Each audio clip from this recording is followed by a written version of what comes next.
how to find hidden chat messages on Viber. So let's get started. First of all you have to do is open the Viber app on your mobile device and make sure that you are signed in to your Viber account. Once inside the Viber app, hidden chats are conversations you have chosen to hide for privacy. They are not deleted, just protected with a PIN code or biometrics. So now all you have to do is tap on the search address bar on your main chat screen and type the 4-digit PIN that you enabled during the hidden chats setup. Once you do so, you will get to see the list of hidden chats.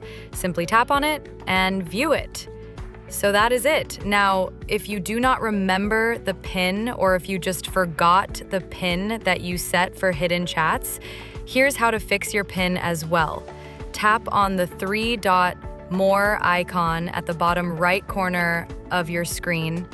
Once you do so, tap on the settings option available there. Inside settings, tap on privacy. Inside privacy, scroll and tap on hidden chats. In the hidden chat section, you will see the change PIN or reset PIN option available. Simply reset your hidden PIN and you can go back and apply the first method. If you found this video helpful, please like, share, and subscribe. Thank you so much for watching.